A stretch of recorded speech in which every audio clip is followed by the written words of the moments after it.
Hello అందరికీ welcome back to one mini vlog. నా ఛానల్ని ఫస్ట్ టైం చూసిన వాళ్ళు ప్లీజ్ సబ్స్క్రైబ్ చేసుకొని మీ ఫ్రెండ్స్ అందరికీ కూడా షేర్ చేయండి.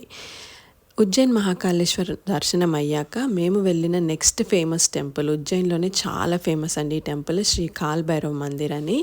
సో ఇక్కడ స్పెషాలిటీ ఏంటి అంటే దేవుడికి నైవేద్యంగా మద్యం ఇస్తారు. సో అది మనం గుడి బయట దొరుకుతాయి అన్ని వెరైటీస్, అవన్నీ కొనుక్కొని లోపలికి దర్శనానికి వెళ్ళాలన్నమాట.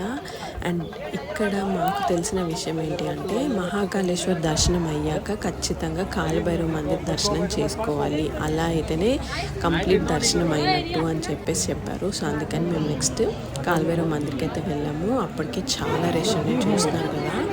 అండ్ ఇంకొకటి ఏంటి అంటే మీరు మార్నింగే వెళ్ళిపోవడం మంచిది కాల్ భైరవ్ మందిర్కి, ఎందుకంటే లేట్ అయ్యే కొద్దీ అక్కడ చాలామంది జనాలు వస్తారంట దర్శనానికి. సో మాకు ఇది మా క్యాబ్ డ్రైవర్ చెప్పాడు. సో అందుకని మేము వెంటనే వెళ్ళాము.